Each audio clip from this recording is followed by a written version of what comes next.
Everett Kane stood in the dusty town square, his weathered hands clutching his last 50 cents, while Sterling Maddox and his wealthy rancher friends laughed openly.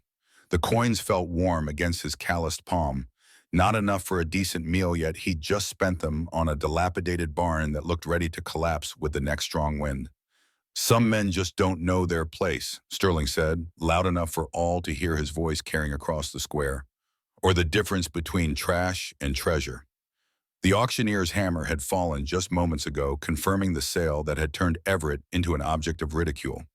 The wealthy ranchers circled him like vultures, their expensive boots and hats marking them as men who'd never known true want. But they couldn't see what Everett had noticed during his brief inspection last week: the strange markings on the barn's interior wall marks that reminded him of his grandfather's surveying journal. The sun beat down mercilessly on the back of Everett's neck. At 45, the lines etched deep around his eyes told of dreams worn down by drought and disappointment. 5 years ago, he'd owned a small spread north of town land passed down through 3 generations of Canes.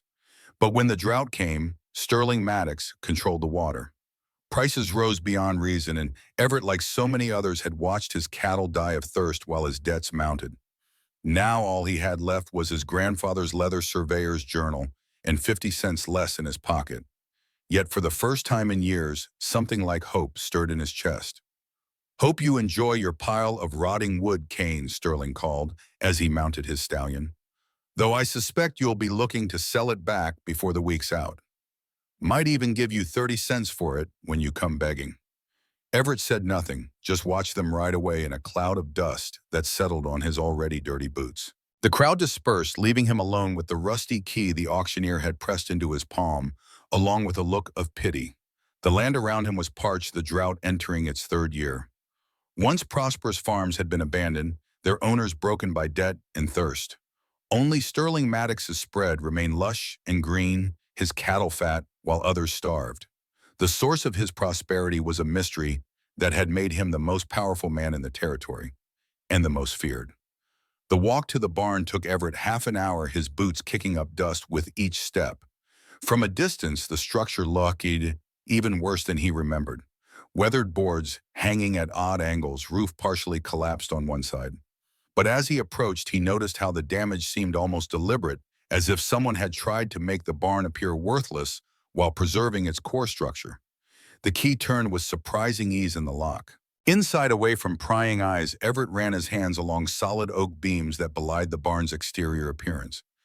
Dust motes danced in shafts of sunlight that penetrated through strategic gaps in the walls, gaps that looked random from outside, but allowed perfect light for working within.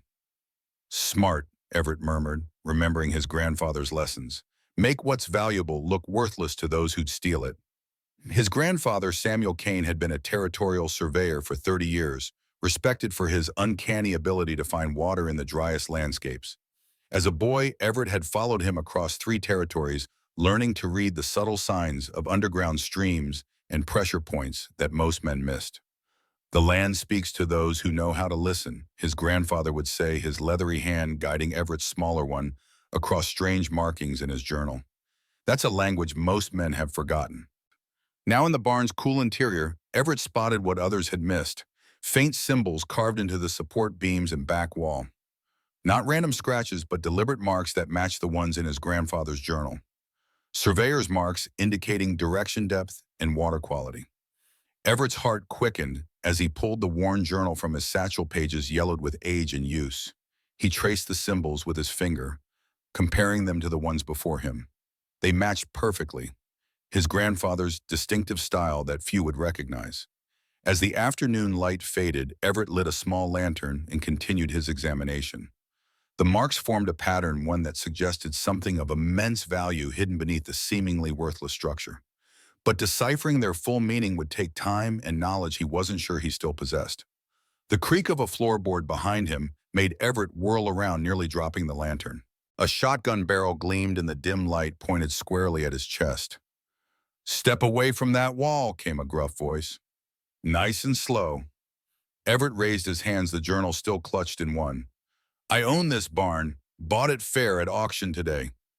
The shotgun lowered slightly, revealing the weathered face of Thomas Whitman, the 70-year-old owner of the general store. His eyes narrowed as he studied Everett in the lantern light. Kane Samuel Kane's boy, his grandson, Everett corrected. Everett Kane. Thomas lowered the shotgun completely, his expression softening. Well, I'll be damned. You've got his look about you, especially around the eyes. He glanced at the journal in Everett's hand, then at the marks on the wall. And it seems you've got his eye for what others miss. You knew my grandfather. Thomas nodded, setting the shotgun against the wall. Used to watch him work when I first came to these parts.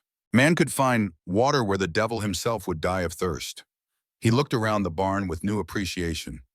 Henderson asked me to keep an eye on this place. Said one day someone who could read the signs might come along. A smile creased his leathery face. Guess that's you. Henderson, the man who owned this barn before. Thomas's expression darkened. James Henderson, good man, built this barn himself about 10 years back. Then Sterling Maddox took an interest in his property, and suddenly Henderson's house caught fire with his family inside. The chill that ran down Everett's spine had nothing to do with the evening air.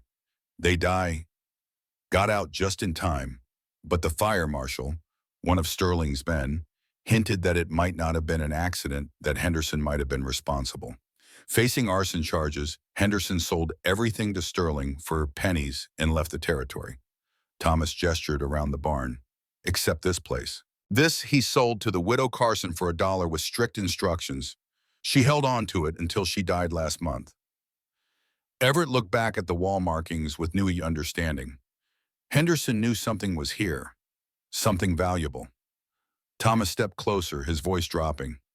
Men like Sterling, they see the world as things to own. Men like your grandfather saw it as gifts to steward. He studied Everett's face carefully. You've found something in those marks, haven't you? Everett hesitated, years of caution warring with his instinct to trust the old man. Finally, he nodded. I think so, but I need help understanding all of it. These are complex markings, beyond what my grandfather taught me. Thomas's eyes lit up. You need to meet Jack McCall. He worked with your grandfather years back.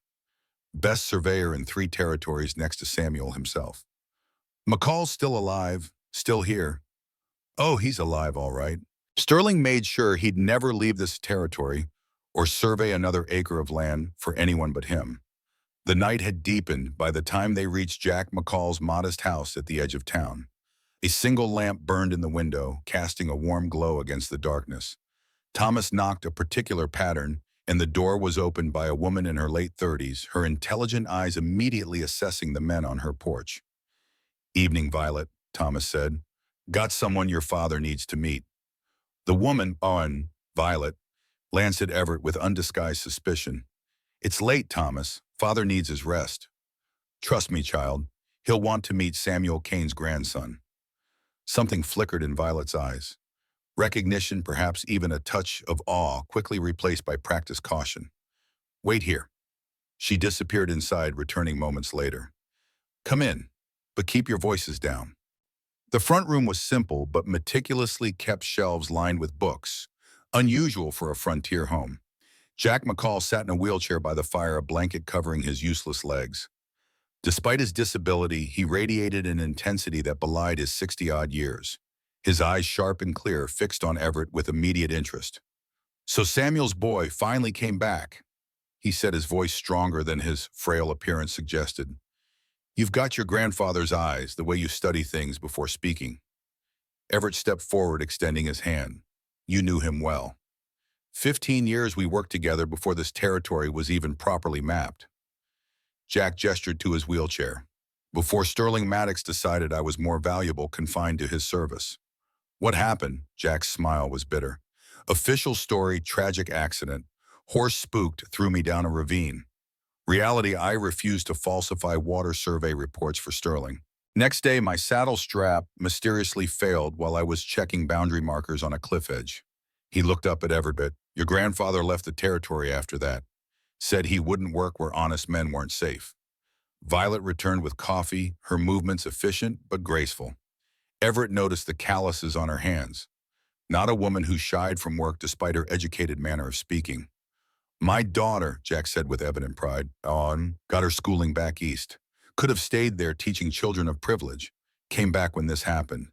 He indicated his wheelchair. Someone needed to look after him. Violet said simply, but the set of her jaw suggested deeper emotions beneath her composed exterior. Besides, children here need education as much as any. She used her inheritance from her mother to establish the town's first proper school, Jack added. Teaches everything from reading to mathematics. Everett recognized the cool assessment in Violet's gaze. She'd seen too many drifters and opportunists pass through to trust easily. He turned back to Jack, opening his grandfather's journal. I bought Henderson's old barn today. Found these marks inside. He showed Jack the sketches he'd made of the wall symbols. They match patterns in my grandfather's journal, but there are elements I don't recognize. Jack's hands gnarled with arthritis, but still strong, took the journal with reverence. Samuel's work, he murmured, tracing the faded ink. Been years since I've seen it. He examined Everett's sketches, his expression growing increasingly serious. These newer marks, Henderson's additions, good work too. He wheeled himself to a locked chest in the corner, retrieving a key from around his neck. Violet moved to help him, but he waved her away, his independence, clearly precious to him. From the chest, he removed several rolled maps, yellowed with age but carefully preserved.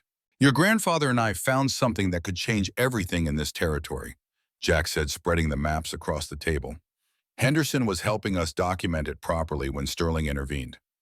The maps showed the territory in detailed topographical relief, hills, valleys, and the meandering path of what appeared to be underground water channels. Everett's eye was immediately drawn to a point marked with the same symbols he'd found in the barn. An aquifer, he asked, studying the flow patterns. Not just any aquifer, Jack replied, his voice dropping to an almost reverential whisper. An artesian well, pure water under such pressure that it rises to the surface without pumping. And not just any water. He exchanged glances with Thomas. Show him the sample. Thomas reached into his pocket, producing a small glass vial of clear liquid. Henderson managed to collect this before he left. It's from a small seepage point near the barn. Just a taste of what's below. Everett took the vial, uncorking it to smell the contents. The water had a faint mineral scent, clean and somehow invigorating. What makes it special? Jack leaned forward. Pour a few drops on that dead plant by the window. Skeptical but curious, Everett did as instructed, dripping 3 drops onto the withered remains of what had once been a small flowering plant in a pot. Nothing happened immediately, and he looked back at Jack with a question in his eyes. Wait, the older man said simply. Within minutes, the seemingly dead stem showed signs of life, a faint green tinge spreading upward from where the water had touched it. Impossible, Everett breathed. The water contains minerals from deep underground, minerals that accelerate growth and enhance soil fertility beyond anything I've ever seen, Jack explained. One season of crops watered with this in barren land will produce for 10 years after. Henderson discovered it by accident when he watered his kitchen garden with water from a small spring that appeared after heavy rain. By harvest, his vegetables were 3 times normal size. And Sterling knows about this, Everett asked, though he already knew the answer. He knows something valuable is there, but not exactly what or where, Thomas replied. Henderson disguised the barn and concealed the well access before leaving. The symbols were his insurance, a message only someone with surveyor training would understand. Which is why he watched Samuel's journal passed to me after my father died, Everett said, understanding dawning. He was waiting for a cane to return. Through the night, they worked in Jack's study, surrounded by maps and surveying equipment. Jack explained the technical aspects of water tables and pressure systems, showing Everett detailed drawings of how artesian wells functioned. The well beneath Henderson's barn wasn't just any water source. It was the main pressure point for an entire underground system, one that could potentially irrigate the whole territory if properly managed. Sterling spread is green because underground channels from this source naturally flow that direction, Jack explained, tracing the paths on the map. He's been damming certain outflows, diverting others, controlling who gets water based on who pays his prices or surrenders their land. As dawn approached, they had decoded most of the symbols. The well access was hidden beneath the barn floor, sealed with an iron cap designed to prevent accidental discovery. Opening it would require specific tools and knowledge of pressure release techniques to avoid a dangerous blowout. Violet, who had remained silently observant through much of the night, finally spoke. If this well is as valuable as you say, what is to stop Sterling from simply taking it once he knows Everett has found it? Her question hung in the air, giving voice to the fear they all felt. Through the window, they saw riders approaching. Sterling Maddox and four of his men with Thomas's young shop assistant stumbling ahead of them, clearly having been roughed up. Looks like he already suspects, Jack said grimly. Everett moved to the window, watching as Sterling dismounted. In the street, Thomas's assistant pointed toward Jack's house before being shoved aside. Sterling adjusted his expensive vest, his voice carrying in the still morning air. I know you're in there, Kane. That old fool talked too much in his store. Whatever you think you found, remember, everything in this territory has a price, including men's lives. Jack gripped Everett's arm. Take the barn deed and go. There's a back way through the root cellar. Sterling won't harm me. He still needs my knowledge too much. Everett shook his head. I've been running from men like Sterling my whole life. My grandfather taught me that some things are worth standing for. He looked at the maps spread across the table. This isn't just about water for profit. This could save every family in the territory from thirst. Violet studied him with new interest, as if seeing past his trail-worn exterior to something unexpected beneath. Why risk everything for a dilapidated barn and water rights that might get you killed? Everett met her gaze steadily. Some men spend their lives building fences to keep others out. I'd rather dig wells that bring people together. Something shifted in her expression. Not quite trust, but perhaps the beginning of respect. She quickly gathered the maps and journals, hiding them in her father's locked chest as Sterling's boots sounded on the porch steps. The door opened without a knock. Sterling Maddox filled the frame, tall, broad-shouldered, expensively dressed, with the confident bearing of a man unused to hearing the word no. Two of his men flanked him, hands resting casually on their holstered pistols. Well, well, Sterling said, removing his hat with mocking politeness. A gathering of friends, Jack Thomas and Samuel Kane's grandson, his eyes fixed on Everett with disturbing intensity. The man who just spent his last 50 cents on a worthless barn. My property isn't your concern, Maddox, Everett replied evenly. Sterling's smile never reached his eyes. Everything in this territory is my concern. He stepped inside, uninvited, glancing around the modest room with thinly veiled contempt. I've come to make you a generous offer, Kane. $50 for that pile of rotting wood, 100 times what you paid. The silence that followed was heavy with unspoken understanding. Sterling knew, or at least strongly suspected, what lay beneath the barn. Not interested, Everett said simply. Sterling's friendly facade cracked slightly, a flash of anger showing through before he controlled it. You misunderstand. I'm not just making an offer. I'm explaining how things work here. He moved closer, lowering his voice. Henderson thought he could hide it too. Ask Jack what happened to the last man who defied me. Ask him how it feels to watch your life's work burn while you can't even stand to save it. Jack's hands gripped his wheelchair arms so tightly his knuckles whitened, but his voice remained steady. Is that a confession? Sterling admitting to arson and crippling a man because he wouldn't falsify surveys for you? Sterling laughed, the sound devoid of humor. Accidents happen in this territory, Jack. Terrible, unfortunate accidents. His gaze returned to Everett. Think about my offer, Kane. I'll be back at noon for your answer. He settled his hat back on his head. Remember, the smart play is to take the money. The alternative tends to be painful. After Sterling and his men departed, a heavy silence filled the room. Finally, Jack spoke, his voice weary. 3 years ago, we discovered the well and were documenting it properly when Sterling caught wind of it. Henderson's house mysteriously caught fire with his family inside. They escaped, but Sterling used the fire marshal to threaten arson charges unless Henderson sold out and left. Before going, Henderson disguised the barn and hid the well access, Thomas added. Made it look worthless, so Sterling wouldn't look too closely. And you've been watching over it ever since, Everett concluded. Thomas nodded, waiting for someone who could understand what was hidden there. Someone Sterling couldn't easily intimidate. Everett stood, his decision made. I need to get back to the barn. If Sterling suspects what's there, he won't wait long to take action. You can't face him alone, Violet protested. I don't intend to. Everett turned to Jack. I need to understand exactly how to access that well, and I need to do it before Sterling returns at noon. The morning passed in a flurry of preparation. Jack provided detailed instructions for locating and opening the hidden well access while Thomas returned to his store to gather necessary tools. Violet, despite her initial reservations, proved invaluable, her quick mind grasping technical concepts that would have taken Everett hours to work through alone. When Everett finally returned to the barn, the sun was high overhead, its heat baking the dusty ground. From a distance, he saw Sterling's men loitering nearby, making no attempt to hide their surveillance. A clear message. Sterling was watching his every move. Inside the barn, Everett found fresh damage. Broken boards, overturned barrels, soil disturbed in several places. Sterling's men had been searching, but without knowing exactly what to look for, they'd missed the well access. Their vandalism, however, had served as an unintentional camouflage, making it harder for even Everett to identify the correct location. Working methodically, Everett began clearing debris using his grandfather's surveying techniques to measure precisely from the marked wall symbols.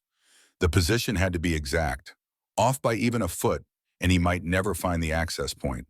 Hours passed as he worked, sweat soaking his shirt despite the barn's relatively cool interior. Finally, as afternoon shadows lengthened, his tools struck something solid beneath the packed earth floor. Not wood or stone, but metal. Carefully, he excavated around the object, revealing the edge of an iron cap approximately 3 feet in diameter. Inscribed on its surface were the same surveyor's marks as on the barn wall, along with an unfamiliar symbol that must have been Henderson's personal mark. The sound of approaching horses made Everett freeze. Through cracks in the barn wall, he saw Sterling's men returning in force. There was no time to open the well now. The mechanism would require hours of careful work to safely release the pressure without causing a blowout. Quickly, Everett concealed his discovery, scattering hay and debris over the partially exposed cap. He had just straightened up when the barn door crashed open, revealing 5 of Sterling's ranch hands, their expressions making their intentions clear. "Boss wants to know if you've reconsidered his offer," the largest man said, slapping a coiled rope against his palm in unmistakable threat. Everett faced them calmly, though his heart hammered in his chest. "Tell Sterling my answer's the same. The barn's not for sale." The men exchanged glances, then began spreading out around the barn's interior. "Boss thought you might say that. Told us to help change your mind." Everett assessed his options. He was outnumbered and outarmed. Fighting would only end one way. But he had one advantage: knowledge they didn't possess. "Before you do something you'll regret," he said carefully, "you should know that Sterling hasn't told you everything. He doesn't want this barn for the structure. He wants what's underneath it." The men hesitated, confusion crossing their faces. "Water," Everett continued. "The purest, most valuable water in the territory. Enough to make even Sterling's men wealthy, if it were shared fairly instead of hoarded." The largest man scoffed. "Nice try, but we ain't turning against the boss for your tall tales." "No tall tale," came a new voice from the doorway.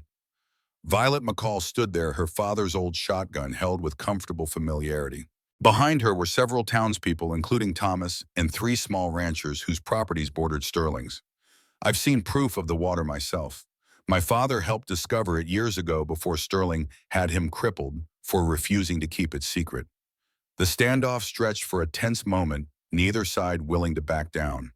Then unexpectedly, hoofbeats approached, and a rider appeared behind Violet's group.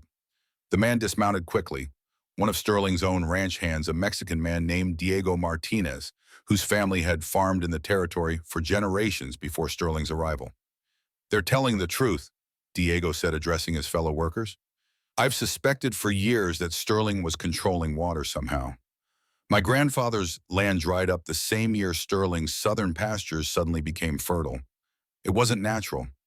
The tension in the barn shifted, uncertainty replacing the men's earlier confidence. The largest man finally lowered his rope. "We was just told to scare you a bit," he admitted, "not cause any real harm. But if what you're saying is true—" "Come back tomorrow," Everett said. "Bring anyone you trust. I'll show you proof that Sterling's have been manipulating this entire territory through water control, and how we can change that." After a moment of hesitation, Sterling's men filed out, casting curious glances back at the barn floor. Diego remained behind with Everett and the others, his knowledge of Sterling's operation proving invaluable as they discussed next steps. As the light faded, Everett laid out his plan. We need to open the well and document its existence before Sterling can legally stop us. Jack mentioned a territorial surveyor named Collins who's due to visit soon. Thomas nodded. Week from today if the stage runs on schedule. Too long, Violet said. Sterling won't wait. He'll find some way to seize the property before then. Then we work through the night, Everett decided. Open the well, carefully document everything, and gather as many witnesses as possible. Sterling controls officials and gunmen, but even he can't stand against the entire community if they unite. As darkness fell, more people arrived. Small ranchers, shopkeepers, families who had suffered under Sterling's water monopoly for years. They brought lanterns, tools, food, and most importantly, their courage. For the first time, they were standing together against the man who had ruled their lives through fear and control of their most precious resource. Using Jack's detailed instructions, Everett began the delicate process of unsealing the well. The iron cap was secured with a complex locking mechanism designed to prevent accidental opening while allowing controlled access when needed. Henderson's engineering was impressive. A system of pressure valves that would allow the artesian well to flow without the dangerous eruption that could destroy the water source forever. Through the night, they worked in shifts, carefully removing layers of packed soil rust and deliberate obstructions. Violet worked alongside Everett, her quick mind grasping the mechanical concepts as rapidly as he explained them. By dawn, they had exposed the entire cap and prepared the pressure release system for activation. As the first light of morning filtered through the barn walls, Everett stood back, wiping sweat from his brow. We're ready. The next step is to release the primary valve. According to Jack's instructions, the water will begin flowing, gradually increasing in volume as the pressure stabilizes. The small crowd that had gathered stepped back respectfully, allowing Everett room to work. Using a specialized wrench Thomas had forged based on Jack's specifications, Everett carefully engaged the valve mechanism. For a moment, nothing happened. Then came a deep, resonant groan from far below, the sound of water beginning to move through long, dormant channels. A ripple of excitement passed through the onlookers. Many had risked Sterling's wrath by being present, yet the potential reward, freedom from his water tyranny, made the risk worthwhile. As Everett continued to slowly turn the valve, a small trickle of crystal-clear water began to seep around the cap's edge. The liquid caught the morning sunlight, sparkling with unusual brilliance. Where it touched the dry barn floor, the soil visibly darkened and seemed to come alive, tiny dormant seeds suddenly sprouting before their eyes. It's real, someone whispered in awe, just like the stories. The trickle strengthened to a steady flow, forming channels across the barn floor toward the door. Everett worked the secondary valves, controlling the pressure precisely as Jack had instructed. This wasn't a dramatic geyser. Henderson had engineered a sustainable, manageable flow that could be directed where needed. A child's excited voice called from outside. "Riders coming, lots of them." Everett exchanged glances with Violet and Thomas. The moment of confrontation had arrived sooner than expected. Sterling wasn't waiting until noon for his answer. "Keep working the valves," Violet told Everett. "I'll handle Sterling." "We'll handle him," Thomas corrected, the old man's eyes flashing with decades of suppressed defiance. Together. Outside Sterling, Maddox approached with 15 armed men, nearly his entire payroll of ranch hands.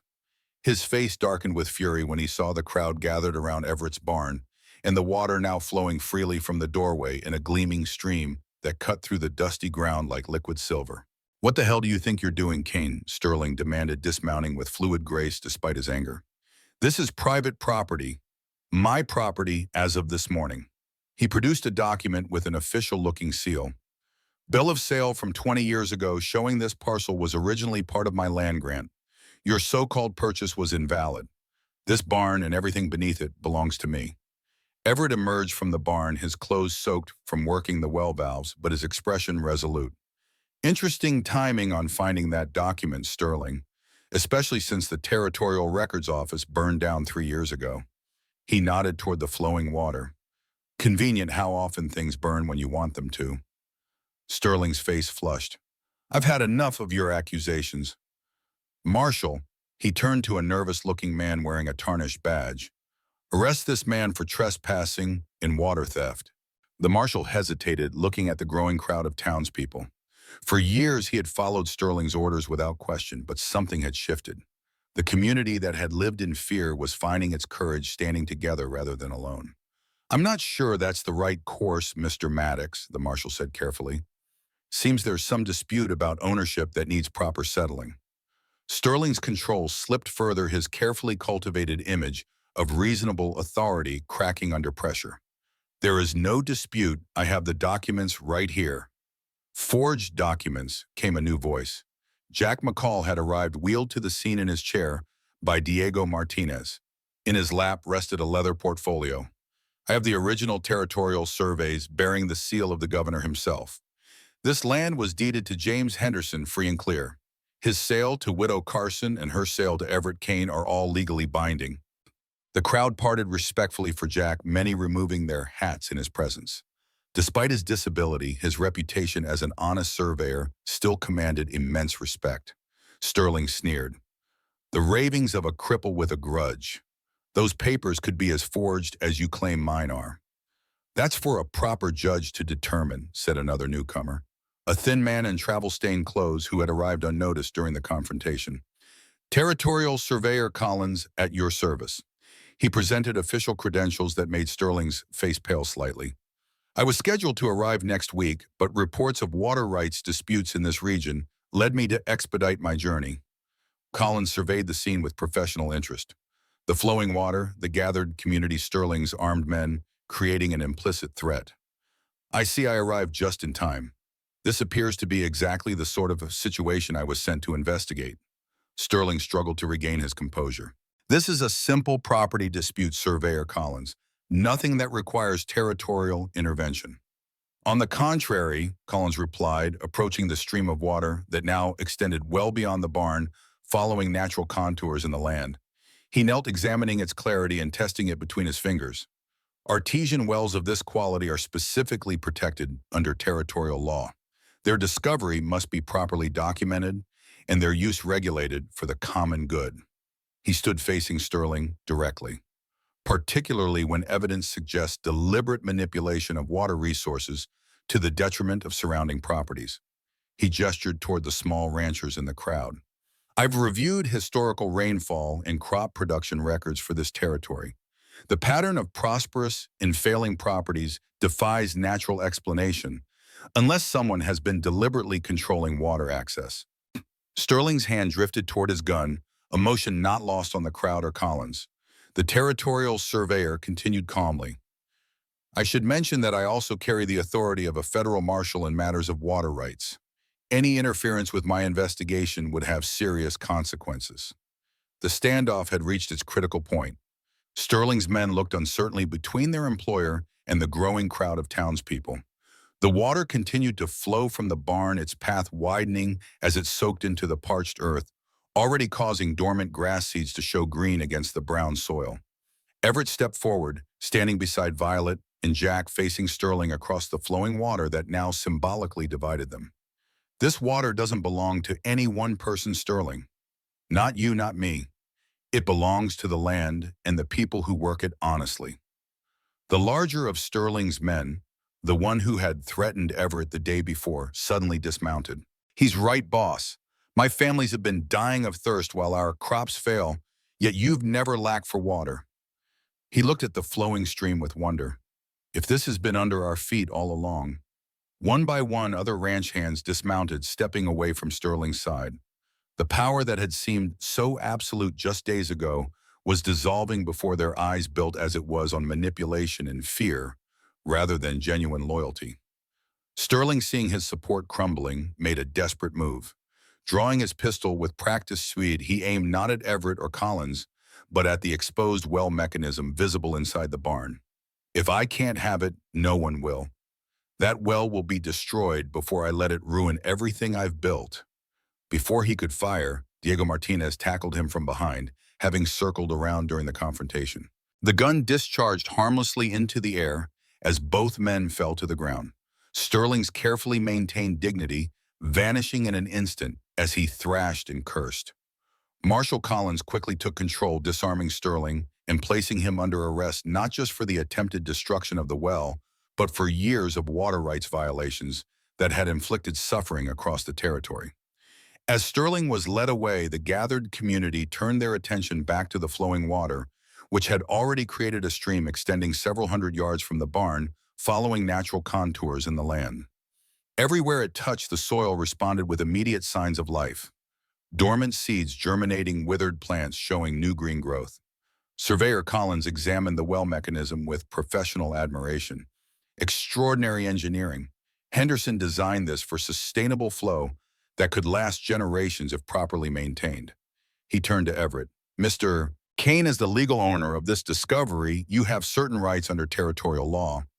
But I must emphasize that a resource of this magnitude carries responsibilities as well. Everett nodded, understanding completely. I never intended to own this water, Mr. Collins, only to ensure it wasn't controlled by one man for personal gain. He looked at the gathered faces, hopeful for the first time in years. This belongs to all of us. The challenge now is figuring how to share it fairly. I may have some suggestions about that, Jack said, a lifetime of water management experience evident in his confident tone. A system of shared irrigation channels following the natural topography. Every property gets fair access based on acreage and need not ability to pay. As the crowd discussed possibilities, Violet moved to stand beside Everett at the edge of the growing stream. You could have kept this discovery to yourself, she said quietly. Become as wealthy as Sterling by controlling the water. Everett watched the life-giving liquid carve its path through the dusty ground. My grandfather used to say that a man who tries to own water might as well try to own the sky. You can channel it, direct its share in its blessing. But the moment you try to keep it for yourself alone, it slips through your fingers. In that moment, with the morning sun illuminating the fresh flowing water and the faces of people newly freed from Sterling's control, Everett felt his grandfather's presence stronger than ever. Samuel Kane had taught him to read the land's hidden language, not for personal gain, but to help communities thrive in even the harshest conditions. The 50-cent barn, worthless in the eyes of wealthy men like Sterling, had contained the most valuable treasure of all, not just water, but hope for an entire community. As Everett looked at the barn that had appeared so broken from the outside yet contained such wealth within, he couldn't help but see it as a reflection of the territory itself, damaged by greed and fear, yet holding immense potential for renewal and growth. The water continued to flow, finding its natural path across land that had thirsted for too long. Like truth after years of lies, like justice after a time of wrongdoing, it moved with quiet, unstoppable force, nourishing everything it touched and forever changing the landscape it traversed. For the first time since losing his family's ranch to Sterling's machinations, Everett felt the weight of failure lifting from his shoulders. His grandfather's knowledge, preserved in that worn leather journal, had not been lost. Instead, it had waited patiently for the right moment to serve its purpose, just as Everett himself had done. This was only the beginning. The real work of rebuilding the community, establishing fair water distribution and healing the land, would take time and effort. But looking at the determined faces around him, Violet's intelligence, Jack's experience, Thomas's steadfastness, and the newfound courage of his neighbors, Everett knew they would succeed. Sterling Maddox had built an empire based on control and fear. It had appeared mighty but proved fragile when confronted with truth and unity. What they would build instead would be stronger, a community based on shared resources and mutual support, where prosperity came not from domination, but from cooperation. As the water's path lengthened, already reaching toward the withered fields beyond town, Everett picked up his grandfather's journal. New entries would soon fill its remaining pages, records of water flow irrigation designs, crop yields transformed by mineral-rich nourishment. The knowledge of the past serving the needs of the future, just as his grandfather had intended. Dawn broke pale and gray as Everett emerged from the barn where he'd spent the night. The territorial surveyor Collins had officially documented the well's existence before departing, promising to return with proper legal protection for the unprecedented water source. For now, a rotating guard of townspeople watched over the flowing water, which had been temporarily recapped to prevent waste while proper channels were constructed. The peaceful morning shattered when Everett found his water barrel poisoned dead birds scattered around it and a crude note nailed to its side. Thirst is a terrible way to die. Everett studied the note, the precise handwriting too elegant for most ranch hands. This hadn't come from a common laborer, but from someone educated, likely Sterling himself or one of his trusted lieutenants. Though Sterling was temporarily detained in the territorial jail, his influence reached far beyond iron bars. The message was clear: Sterling might be down, but he was far from defeated. His arrest had only escalated the conflict to something more personal and dangerous. Everett crumpled the note in his fist, scanning the horizon. No riders approached, but he felt watched nonetheless. Sterling's reach was long in this territory, his pockets deep enough to buy whatever loyalty he needed. The poison was just the beginning. Thomas arrived with supplies shortly after sunrise, his wagon creaking under the weight of tools and lumber. The old storekeeper's eyes narrowed at the sight of the dead birds. "Sterling's work?" he asked, though it wasn't really a question. Everett nodded. His arrest was too public, too humiliating. A man like that doesn't forgive. Thomas began unloading his wagon. Territorial jail won't hold him long. His lawyer's already filing appeals in the capital claiming the water belongs to Sterling through prior claim. He handed Everett a sack of coffee beans. Collins did what he could with the documentation, but Sterling has judges in his pocket 2 territories over. The gravity of their situation settled over Everett. Discovering the well had been only the first step in a much longer battle. Against Sterling's wealth and connections, what chance did they have of protecting the water long enough to ensure fair distribution? "We need allies," Everett decided. "People with enough stake in this fight to risk Sterling's retaliation." After breakfast, Everett rode out to visit the small ranchers whose properties bordered Sterling's vast holdings. These were the families who had suffered most directly from his water manipulation. Their once prosperous lands now dusty and barren, while Sterling's fields remained suspiciously green. The first 3 homesteads brought disappointment. Though sympathetic, the ranchers were unwilling to openly oppose Sterling. They had children to protect mortgages held by banks where Sterling was a principal investor livestock that could mysteriously sicken or disappear. Fear kept them neutral despite their desperate need for water. At the 4th property, Caleb Peterson met Everett at the fence line, rifle resting casually in the crook of his arm. His spread had once been the 2nd largest in the territory until drought and debt had reduced it to a fraction of its former size. The man's weathered face showed the toll of fighting a losing battle against both nature and Sterling Maddox. "Heard about your well?" Peterson said with a preamble. "Heard about Sterling's arrest too. Also heard his lawyer arrived on this morning's stage. He'll be out by sunset." Everett dismounted, sensing Peterson had more to say. "It's not just our land at stake," Peterson continued, looking back toward his modest house where children's laundry hung limply in the still air. "It's our families. Sterling doesn't just ruin men, he makes examples of their children too. My oldest boy was set to marry Sterling's foreman's daughter. Match called off the day after I refused to sell Sterling my north pasture. The girl sent back east to school without even a chance to say goodbye." The story wasn't surprising, just another thread in Sterling's web of control and retribution. "I understand your caution," Everett said, "but if enough of us stand together—" "That's the problem," Peterson interrupted. "It's never enough. One by one he picks us off. Offers you can't refuse, or threats you can't ignore. Man's mastered the art of finding exactly what you can't stand to lose." He leaned on his fence post, studying Everett with tired eyes. "What's he got on you, Kane? What's your weakness? He'll exploit when the time comes." The question lingered in Everett's mind as he rode back toward town.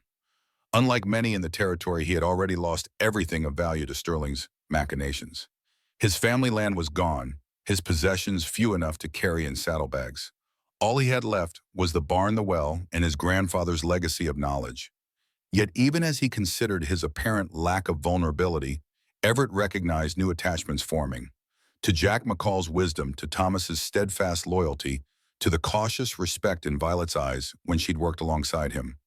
These connections, barely established but already meaningful, created new points of leverage for a man like Sterling. Back in town, Everett found Thomas cataloging his store inventory with unusual thoroughness. The shelves, normally crowded with practical goods, looked surprisingly bare. Preparing for trouble, Everett asked, noting how ammunition and preserved foods had been moved behind the counter, easily secured in case of theft. Thomas's expression was grim. "Been keeping records for years. Every drought that mysteriously affected some farms but not Sterling's. Every foreclosure that ended with him acquiring prime water frontage. Every accident that befell those who questioned his methods. He showed Everett several leather-bound ledgers, their pages filled with meticulous notes, dates, and names. Been waiting for someone with the backbone to make these records matter.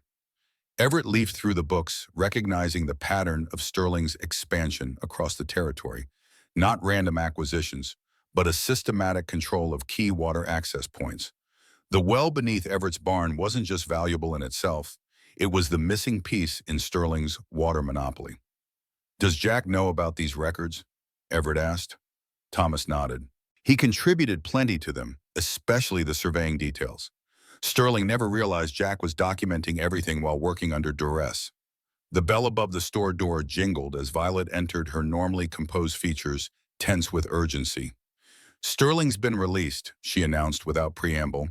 His lawyer convinced Judge Wilson that the water rights dispute requires a formal hearing. Until then, Sterling's property claims stand, including his assertion that your barn sits on land he legally owns.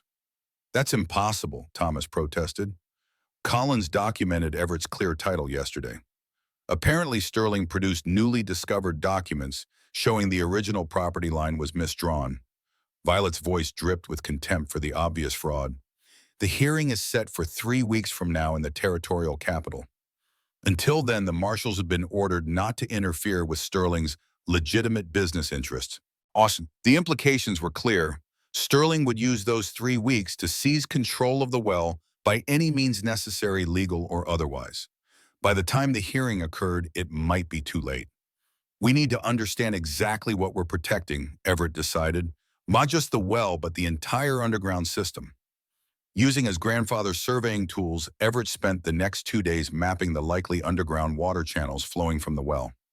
Jack McCall guided him from memory, identifying topographical features that indicated subterranean water movement. What emerged was a revelation: a complex network of natural aquifers and streams that ran beneath much of the territory. The most disturbing discovery came when they overlaid this water map with property records. Sterling's acquisitions perfectly matched the underground water system.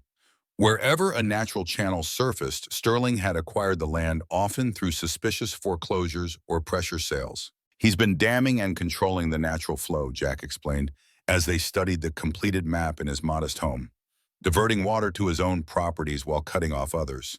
That's why his lands stay green during drought while neighboring properties wither. The full extent of Sterling's manipulation became clear.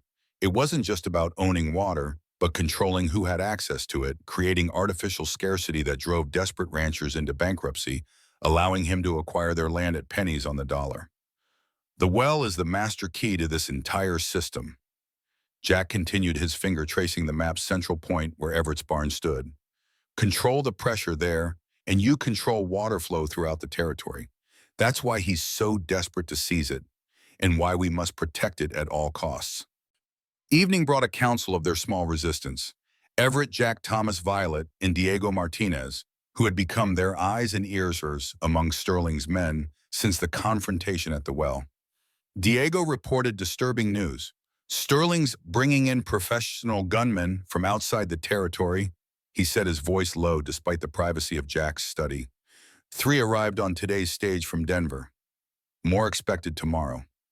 "Hired guns won't help his legal claim," Violet pointed out. Diego's expression remained grave. "These men aren't for the courtroom. They're to ensure there's nothing left to dispute by the time the hearing occurs." The implication hung heavily in the air. Sterling was planning something destructive, perhaps to sabotage the well itself, eliminating the evidence of his water manipulation before it could be formally documented. "We need to gather the equipment needed to properly open and secure the well," Everett said. "Once properly established with distribution channels in place, it becomes much harder for Sterling to simply destroy it." Jack's expertise proved invaluable as they identified the necessary components: pressure regulating valves, distribution manifolds, and properly sealed conduits that would allow controlled water flow without waste or vulnerability to sabotage. Some items could be fashioned locally by the blacksmith. Others would need to be ordered from Denver or San Francisco. 3 weeks until the hearing, Thomas calculated. Even with the fastest freight service, specialized parts won't arrive in time.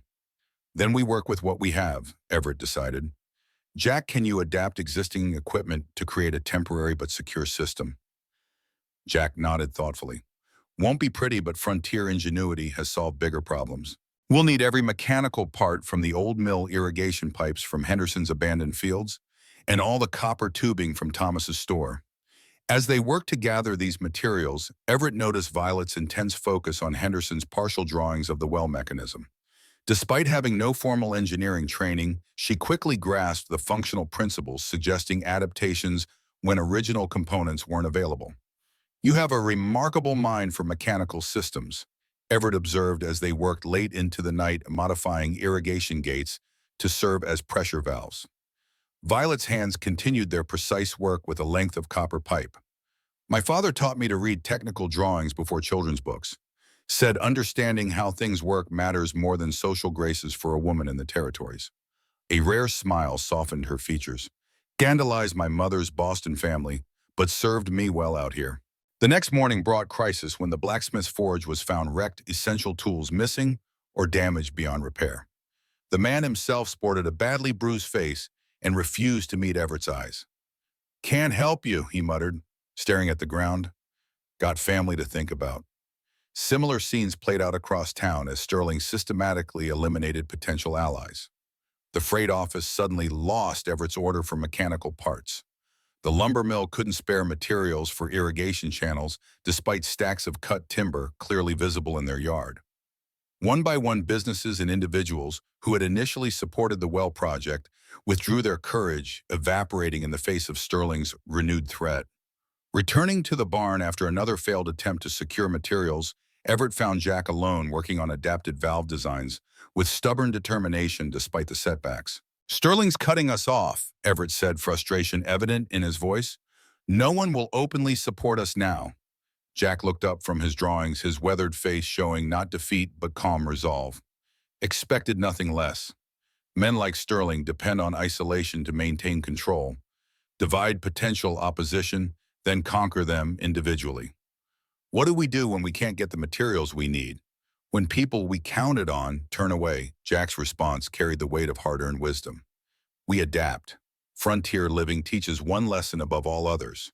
There's always another way if you're willing to look beyond conventional solutions." That evening, as Everett sat alone in the barn studying his grandfather's journal for insight, a soft knock interrupted his concentration.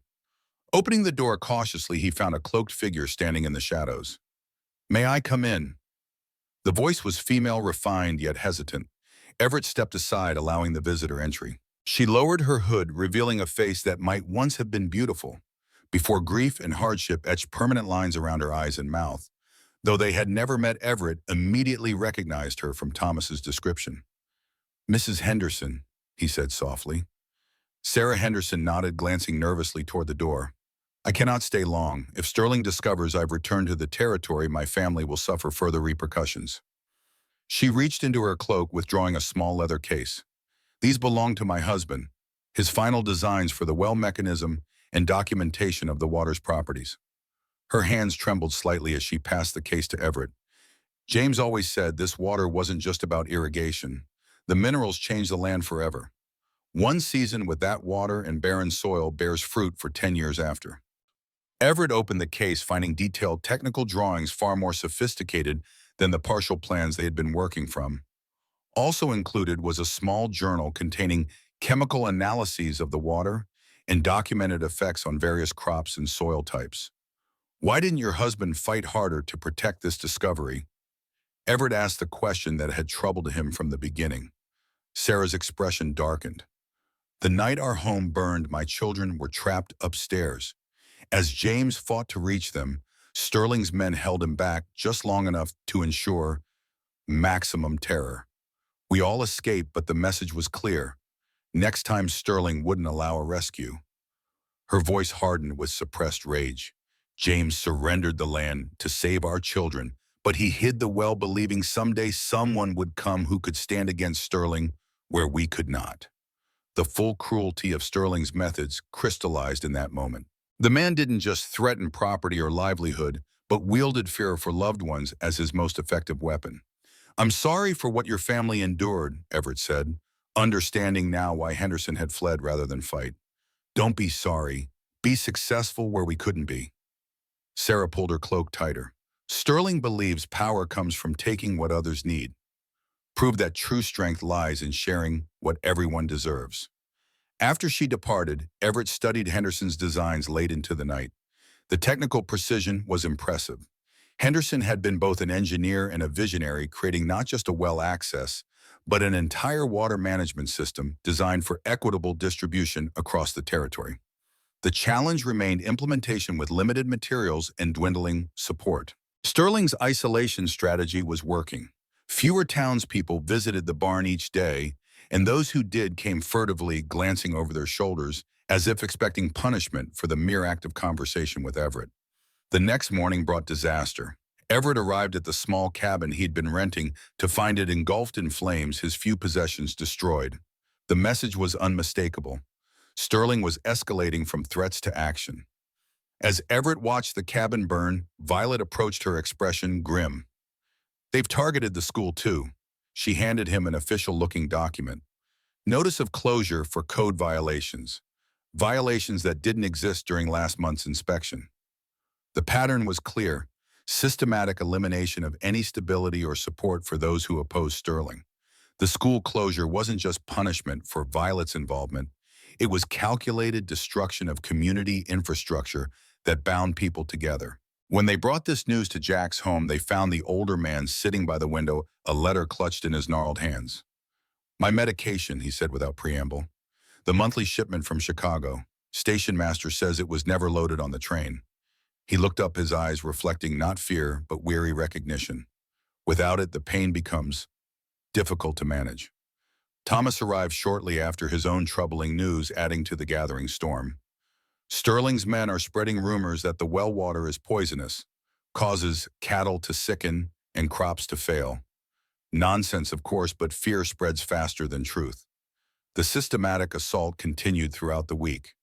Diego reported that Sterling had doubled wages for loyal ranch hands, while threatening to blacklist any who communicated with Everett or his allies. The territorial marshal, originally sympathetic to their cause, now avoided eye contact when they passed in the street, his badge seeming to weigh heavier on his chest.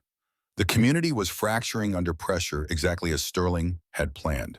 Without unified resistance, his path to reclaiming the well would be clear. Faced with mounting isolation, Everett moved permanently into the barn to guard the well day and night. The interior, once spacious enough for community gatherings, now felt confining as allies dwindled and threats multiplied. Each creak of the structure's timbers in the night wind became a potential intruder. Each distant hoofbeat might herald the arrival of Sterling's hired guns. On the fifth night of his solitary vigil, exhaustion finally overcame caution. Everett fell into deep sleep beside the well cap, his grandfather's rifle across his lap. He woke to the cold press of a gun barrel against his temple and the unmistakable sound of multiple men moving around him in the darkness. "Not a sound," whispered a voice he didn't recognize. Not one of Sterling's regular men, but likely one of the hired professionals from Denver. "You're coming with us, nice and quiet. Boss wants a private conversation." Everett assessed his situation with the clarity of a man accustomed to danger. Three figures visible in the dim moonlight filtering through the barn walls. At least one more by the door. The rifle in his lap was useless with a gun already at his head. His options were non-existent.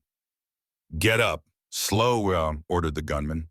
As Everett cautiously rose, a sudden crash from outside the barn startled everyone. The gunman's attention wavered for just an instant, enough for Everett to knock the pistol aside and dive behind a stack of lumber that had been gathered for irrigation channel construction. Chaos erupted as the barn door burst open, silhouetting a new figure. Violet McCall, holding her father's shotgun with practiced ease. Her arrival created just enough confusion for Everett to scramble toward the well mechanism, which offered both cover and strategic position. The gunman recovered quickly, one firing a shot that splintered wood near Violet's head. She responded with a blast from the shotgun, not aimed to kill, but to force the men back into the barn's deeper shadows, where their visibility was compromised. "Kane, last chance to come peaceful," called the lead gunman. Everett's response was to overturn a barrel of tools, creating a cascade of metallic noise that made precise location of targets impossible in the darkness. Using the confusion, he worked his way around the barn's perimeter, retrieving his rifle from where it had fallen. The standoff might have ended badly if not for the arrival of Thomas and Diego, drawn by the sound of gunfire. Thomas's first shotgun blast into the air was enough to convince the hired guns that their simple kidnapping plan had become unnecessarily complicated. "This ain't worth the money," muttered one as they retreated through the rear wall's loose boards, disappearing into the night like the mercenaries they were. After they had gone, Everett turned to Violet, his admiration mixed with concern. That was either very brave or very foolish. Both probably, she admitted, the shotgun still held ready in case the gunman returned.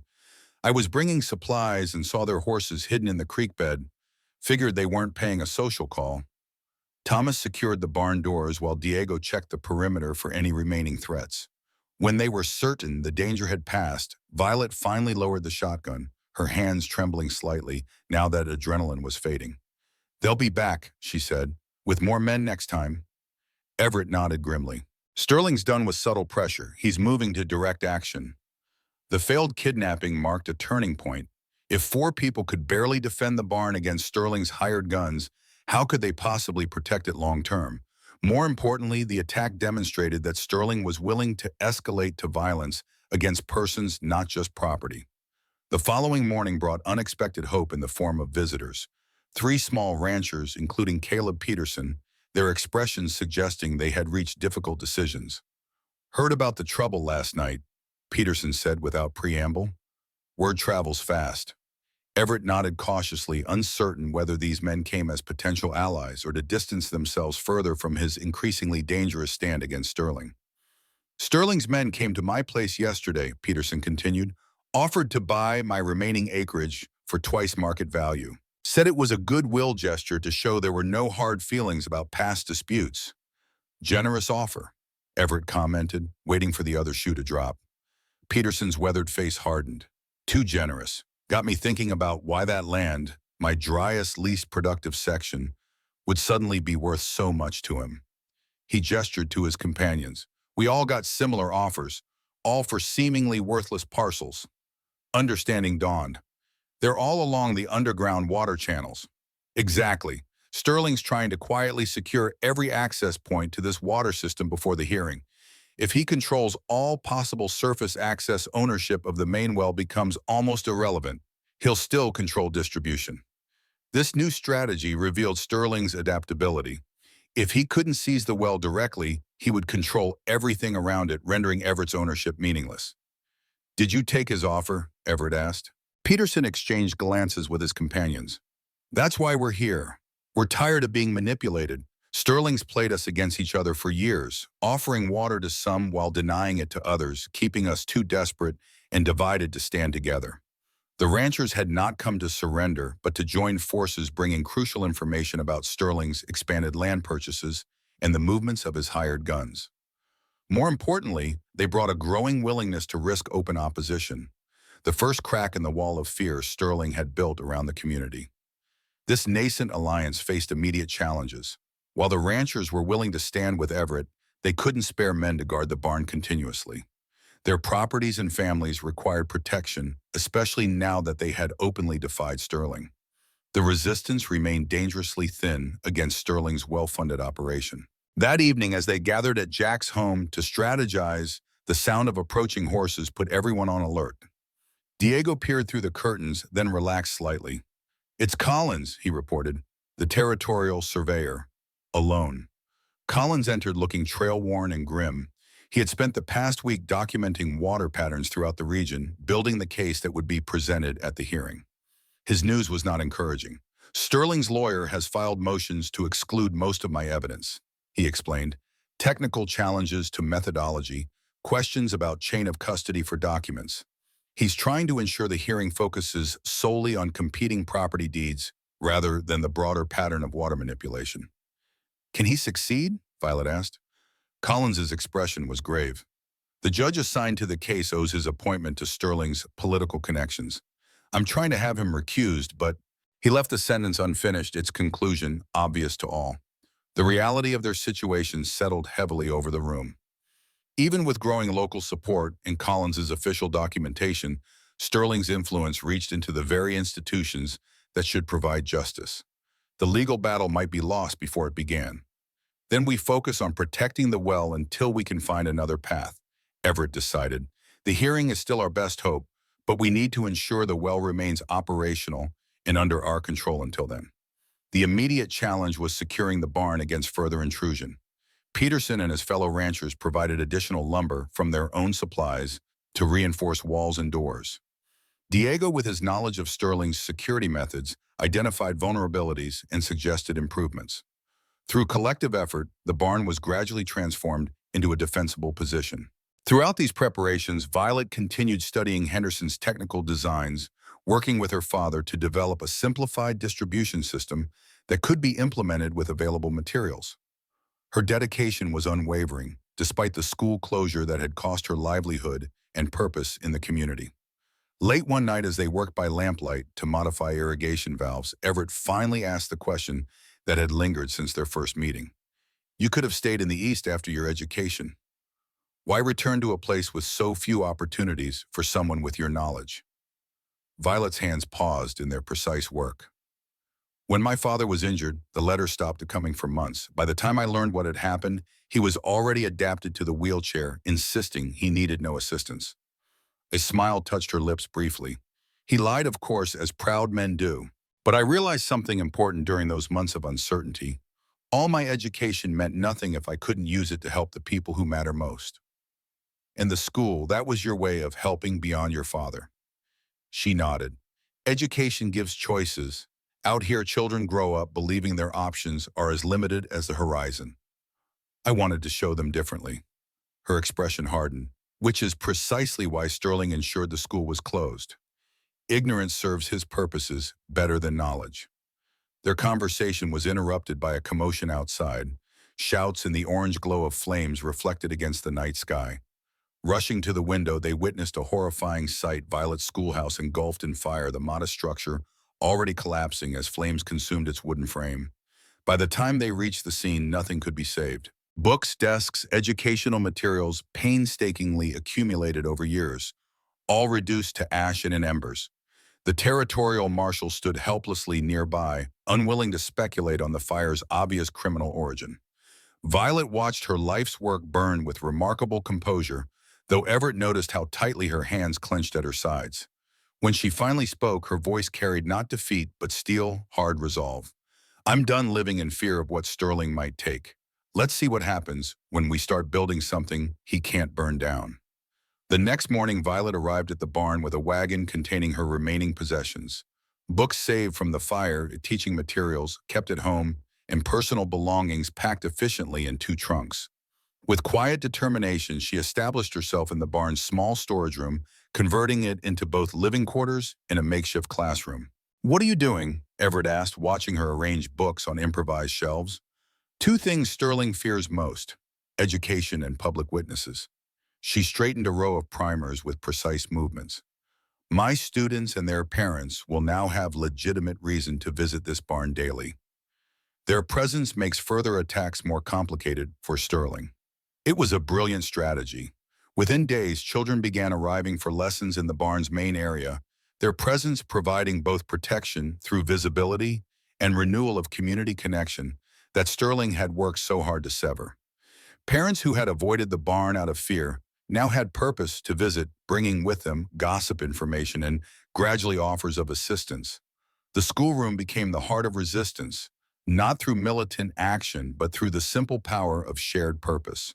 While Violet taught reading and arithmetic, Everett and Jack worked on the well mechanism. Children learned about water systems and irrigation as part of their practical education, creating a generation that would understand the value of what they were fighting to protect. News arrived that the territorial surveyor Collins had succeeded in having additional experts assigned to the case, partially offsetting Sterling's influence with the judge.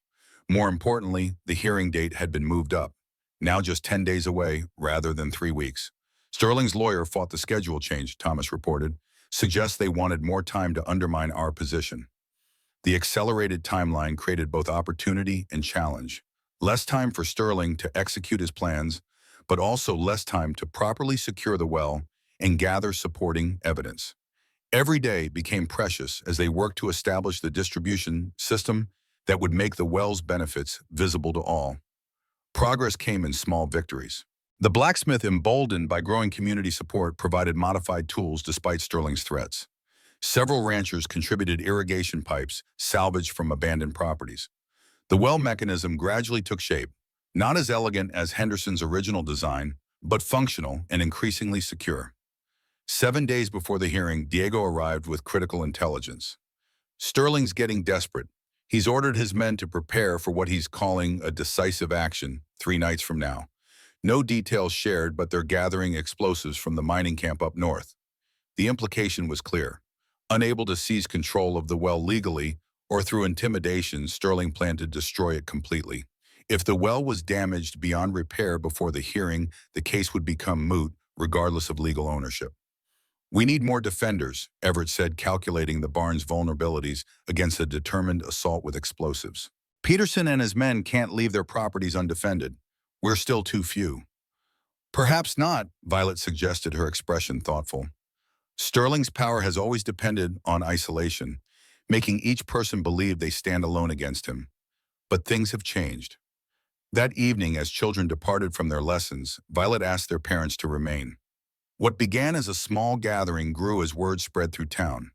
By nightfall, the barn held the largest assembly of community members since the well's initial discovery. Everett watched with growing hope as Violet addressed the crowd, her natural authority as a teacher commanding attention. She didn't beg for help or dramatize the threat. Instead, she simply laid out facts. Sterling's pattern of control through water manipulation, the documented benefits of equitable distribution, and the imminent threat to a resource that could transform everyone's future. 3 days from now, Sterling plans to destroy what belongs to all of us, she concluded. Not just the well, but the possibility of a community where prosperity doesn't depend on one man's favor. Each of you must decide whether that future is worth defending. The silence that followed seemed to stretch endlessly. Then Peterson stood, his decision made. "My boys and I will stand watch tomorrow night. We've lived under Sterling's thumb long enough." Another rancher rose. "I'll bring 4 men the night after." One by one, community members committed to defense rotations, creating a continuous presence that would make Sterling's planned decisive action far more difficult to execute. Not everyone volunteered. Fear still held many in its grip, but enough stepped forward to create the first truly organized resistance Sterling had ever faced in the territory. As the crowd dispersed, Jack watched from his wheelchair with satisfaction. "Sterling's mistake was trying to take the school," he observed. "Should have remembered that nothing unites people faster than a threat to their children's future." 3 nights later, Sterling's men approached the barn under cover of darkness, carrying bundles that could only contain explosives. Instead of finding a vulnerable target protected by a handful of defenders, they encountered a barn fully illuminated by lanterns, with over 20 armed community members openly standing guard. The attackers retreated without engagement, unwilling to commit violence witnessed by so many. Word of the failed attack spread rapidly, further eroding Sterling's aura of invincibility. More townspeople joined the rotation of barn defenders, creating a continuous human shield that made direct action increasingly difficult for Sterling to orchestrate. With the immediate threat of destruction neutralized, Everett and Jack focused on completing the distribution system before the hearing. Using Henderson's designs adapted to available materials, they established a network of main channels that would eventually connect to every property in the territory. "Not the elegant system Henderson envisioned," Jack admitted, as they finished the primary manifold that would control pressure and flow. "But it will demonstrate the principle: fair access based on acreage and need, not ability to pay or political favor." The night before they planned to activate the expanded distribution system, a rider arrived from the territorial capital, an official courier bearing news that sent a ripple of concern through their growing alliance. "The hearing has been postponed," Collins announced after reading the sealed document. "Officially due to the judge's illness, but my sources indicate Sterling's lawyer requested the delay." "How long?" Thomas asked, voicing everyone's immediate concern. "Minimum 30 days, potentially longer." The strategic implications were immediately clear. Sterling, thwarted in his attempts to destroy or seize the well directly, was now employing legal delays. 30 days would strain their ability to maintain constant vigilance. Defenders had farms and ranches that needed attention. Children required care. Livelihoods demanded time that couldn't indefinitely be devoted to guarding a barn. "He's betting on our resources running out before his due," Jack observed. "And he might be right. The postponement created a crucial decision point. They could maintain their defensive posture, gradually exhausting community goodwill and personal resources, or they could take more assertive action to secure the well's future. We activate the distribution system tomorrow as planned, Everett decided after careful consideration. Not just the demonstration channels, but the full network to reach as many properties as possible. Once people experience the water's benefits directly, their commitment to protecting it will be based on self-interest, not just principle. Jack nodded approval. Sterling's counting on abstract support fading. We make it concrete. Visible crops, healthier livestock land, visibly transforming before their eyes. The next morning dawned clear and bright as final preparations were made to fully activate the well system. The barn buzzed with activity, ranchers connecting distribution pipes to the main manifold, children helping fill water barrels for properties beyond the initial pipeline reach, Thomas documenting water allocations in a ledger that would become the template for fair distribution. At midday, with most of the community gathered to witness the event, Everett and Jack made final adjustments to the pressure valves.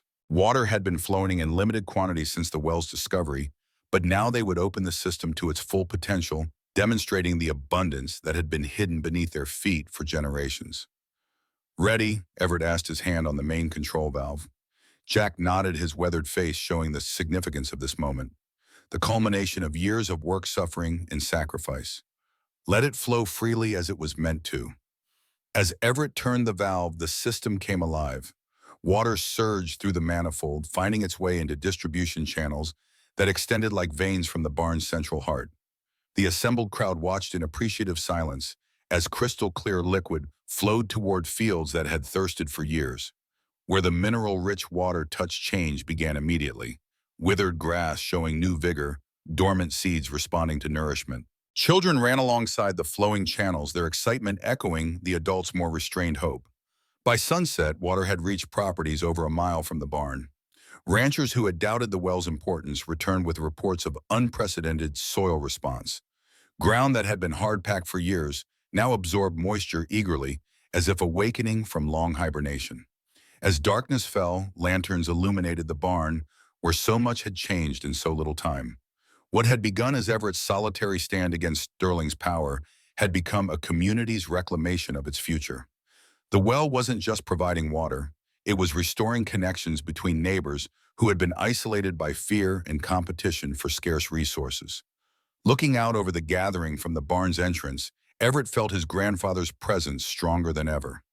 Samuel Cain had taught him to read the land signs, not for personal advantage, but to serve the greater good. That legacy now flowed through channels both physical and social, nourishing a community's rebirth. Violet joined him, her expression reflecting cautious optimism. Sterling won't surrender easily even with this success.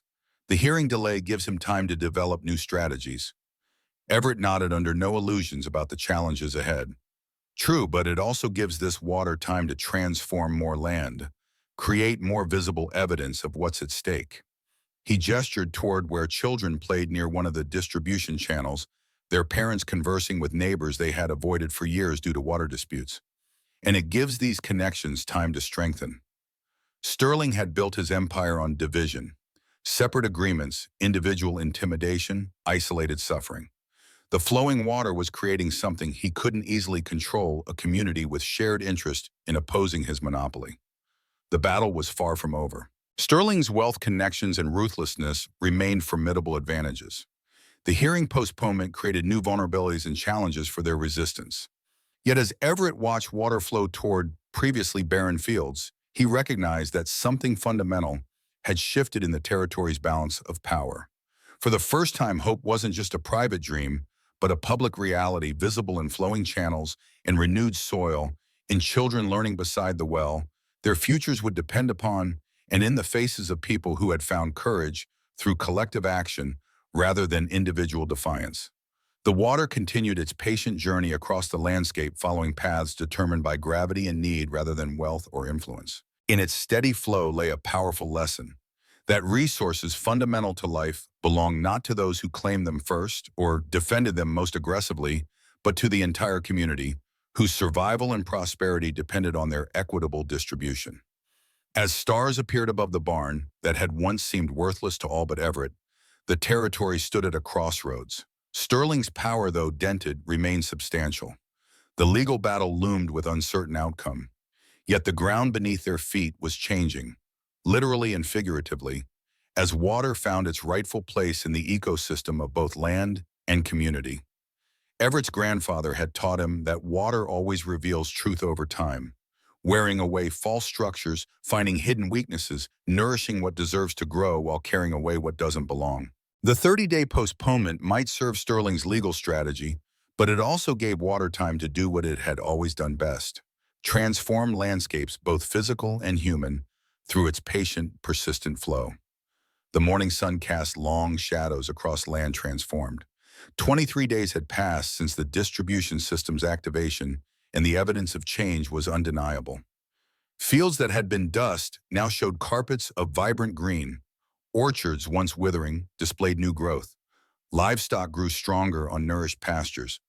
The mineral-rich water worked with almost supernatural efficiency, accelerating growth patterns that typically took seasons into mere weeks. Everett stood at the edge of Peterson's Northfield, the same worthless parcel Sterling had tried to purchase before the well's discovery. Now it burst with volunteer crops, dormant seeds awakened after years of drought, creating a living testament to the water's regenerative power. "Still can't believe it," Peterson said, kneeling to examine a patch of wheat that had sprouted without planting. "Land I was ready to sell for pennies." He rubbed the soil between his fingers, feeling its renewed vitality. 7 days of this water, and it's producing better than my prime fields ever did with rainwater. Similar reports came from throughout the territory as the distribution system expanded, now reaching properties over 3 miles from the barn. Each new connection strengthened their alliance against Sterling, converting abstract support into concrete self-interest. Farmers who had hesitated to oppose Sterling openly now stood guard rotations at the barn, protecting the source of their revitalized livelihoods. Yet this success bred new challenges. As word spread of the miraculous water outsiders began arriving, prospectors, speculators, and desperate farmers from neighboring territories all hoping to claim a share. Managing fair distribution became increasingly complex, requiring Everett and Jack to develop a comprehensive allocation system based on acreage, soil type, and historical water access. Thomas maintained the distribution ledger with meticulous precision, creating the territory's first true water rights documentation. Each property received a proportional allocation, preventing the hoarding that had characterized Sterling's monopoly. The system wasn't perfect, nothing devised by humans could be, but it established principles of equitable access that would outlast any individual's control. Through it all, Sterling maintained ominous silence. His ranch operations continued without visible disruption, his men keeping to themselves rather than harassing Everett's allies. This uncharacteristic restraint worried Jack more than open hostility would have. "Sterling doesn't surrender, he adapts," Jack cautioned during their evening strategy session. "This quiet means he's implementing a plan we haven't anticipated." That plan revealed itself 7 days before the rescheduled hearing, when a young boy arrived at the barn, breathless from running, clutching a crumpled notice. "They're posting these in town," he gasped at handing the paper to Everett. The document bore the territorial governor's seal, an official quarantine order for the entire county, citing contaminated water causing livestock illness and crop failure. The order prohibited transportation of water across property lines and mandated testing by government inspectors before any shared water system could resume operation. Collins studied the notice with mounting anger. "This is blatant manipulation of territorial authority. There's no evidence of contamination." "Evidence isn't necessary when you own the officials," Thomas said grimly. "Sterling couldn't beat us directly, so he's using government powers to achieve the same end."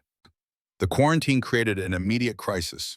Under territorial law, violating a health order carried severe penalties, fines that would bankrupt most farmers, and potential imprisonment for those responsible. The distribution system that had brought renewal to the territory now technically operated outside the law.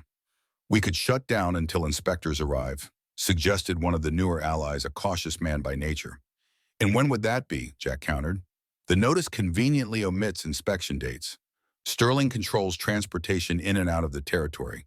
He'll ensure inspectors are delayed until after the hearing, by which time many properties will have returned to drought conditions." Everett studied the document carefully, noting its language and limitations. The order prohibits water transportation, but says nothing about existing connections. Legally, we must stop expanding the system, but there's no explicit requirement to disable what's already flowing. This technical distinction provided temporary breathing room, allowing currently connected properties to continue receiving water while they developed a response strategy. However, it left more distant farms and ranches without access to the life-giving resource, creating potential division within their alliance. That evening, an unexpected visitor arrived at the barn. Judge Wilson's clerk, a nervous young man who glanced continuously over his shoulder as he spoke with Collins. "The judge sent me unofficially," he whispered. "He wants you to know Sterling's lawyers submitted new evidence yesterday's scientific reports claiming the well water contains dangerous mineral concentrations. They're requesting immediate and permanent sealing of the source." "That's absurd," Collins protested. "The waters have been transforming crops positively for weeks. There's visible evidence of its benefits everywhere." The clerk nodded unhappily. "Sterling brought in a geologist from Denver who's prepared to testify that initial benefits mask long-term soil degradation. The judge is inclined to issue a temporary injunction pending full investigation." After the clerk departed, the implications became clear. Sterling had shifted strategies from trying to claim ownership of the well to having it declared a public health hazard. If successful, this approach would achieve his goals regardless of who legally owned the property. "We need countering scientific evidence," Collins said. "Expert testimony that can refute Sterling's hired geologist." Jack patted Henderson's documentation. "We have chemical analyses and growth studies right here." "Conducted by Henderson, who Sterling's lawyer will dismiss as an unqualified amateur," Collins pointed out. "We need recognized scientific authority." Violet, who had been listening quietly, finally spoke. "My former professor at Cornell specializes in agricultural chemistry. He's conducted extensive studies on mineral water irrigation in arid environments." She hesitated. "But getting him here in time would be nearly impossible given Sterling's control of transportation roads." "Not necessarily," Diego interjected. "Sterling watches roads and the stage line, but he doesn't control every trail. I know routes through the high country that could bring someone in undetected." A plan formed quickly. Violet would write to her professor, immediately explaining the situation and requesting his expert evaluation. Diego would dispatch the letter through secret channels and, if the professor agreed, guide him into the territory through back trails that avoided Sterling's surveillance. Meanwhile, they needed to gather their own empirical evidence, systematic documentation of the water's effects across different soil types, crop varieties, and livestock species. This task fell naturally to Violet and her students, who began collecting samples and recording observations with scientific rigor that would be difficult to dismiss. 3 days later, as this evidence collection continued, the territorial marshal arrived with 4 deputies, all wearing expressions of grim determination as they approached the barn. "I have orders to inspect the water distribution system and seal it pending official investigation," the marshal announced, avoiding direct eye contact with Everett and Collins. Collins stepped forward, official credentials in hand. "As territorial surveyor, I have equal authority regarding water resources. I'll accompany your inspection to ensure procedural compliance." This unexpected legal challenge visibly unsettled the marshal, who had clearly expected to execute his orders without opposition. Collins's presence complicated matters, creating bureaucratic uncertainty that temporarily preserved the status quo. The inspection proceeded with agonizing slowness as the marshal documented each component of the distribution system, while Collins insisted on recording his own contradictory observations. This procedural standoff bought precious time, allowing connected properties to fill reserve tanks before any potential shutdown. As sunset approached, the marshal finally departed without sealing the system, citing need for further consultation with territorial authorities. A transparent delaying tactic, but one that worked in their favor for once. "He's waiting for reinforcements," Jack predicted. "Sterling will ensure the next visit includes enough manpower to overwhelm any resistance." That night brought unexpected news from Diego, who returned from a scouting mission with information that shifted their understanding of Sterling's strategy. "Sterling's men are constructing something at the northern boundary of his property," he reported. "Heavy equipment brought in under cover of darkness, work conducted behind screens to prevent observation." "What kind of construction?" Everett asked. From what I could determine, they're installing massive pumps and laying large-diameter pipe industrial equipment, not standard ranch irrigation. Jack's expression darkened with comprehension. He's creating his own water system, one designed to intercept the underground channels that feed our well. The implications were staggering. Sterling couldn't legally seize the well, but by tapping the aquifer at strategic points on his own property, he could potentially reduce the artesian pressure that made their well valuable. It was a technically sophisticated approach that demonstrated how thoroughly he understood the underground water system. Can he succeed? Thomas asked the question everyone feared to voice. Jack studied their water flow maps with growing concern. Possibly. The aquifer extends beneath his northern properties. With enough pumping capacity, he could lower the water table sufficiently to impact our pressure. It wouldn't stop the well completely, but could reduce flow to a fraction of current volume. How soon, Everett asked. Based on the equipment Diego described, they could be operational within days, potentially before the hearing. This new threat required immediate response. Everett organized round-the-clock monitoring of water pressure and flow rate, establishing an early warning system that would detect any change in the aquifer's behavior. Meanwhile, Collins departed for the territorial capital, hoping to secure emergency injunctions against Sterling's pumping operation on environmental grounds. 4 days before the hearing, disaster struck. The morning pressure reading showed a 15% decrease from the previous day, subtle enough that casual observation might miss it, but clearly indicating Sterling's pumps had begun operation. By midday, the reduction reached 25% with proportional decreases throughout the distribution system. He's timing this perfectly, Jack observed bitterly. By the hearing date, our flow will be diminished enough to support his claim that the well is failing, naturally evidence he'll use to argue against its long-term viability as a community resource. Everett studied Henderson's technical drawings, searching for countermeasures. Henderson anticipated something like this. These secondary valves are designed to respond to pressure fluctuations by adjusting flow dynamics. Working through the night, Everett and Jack modified the well mechanism, implementing Henderson's contingency designs to maximize efficiency under reduced pressure conditions. By morning, they had recaptured nearly 10% of the lost flow, not enough to fully counteract Sterling's pumping, but sufficient to maintain critical functions throughout their distribution network. As they completed these adjustments, Violet returned from town with troubling information gleaned from her students' parents. Sterling's posted armed guards at all road access points, she reported. No one enters or leaves the territory without his men's approval.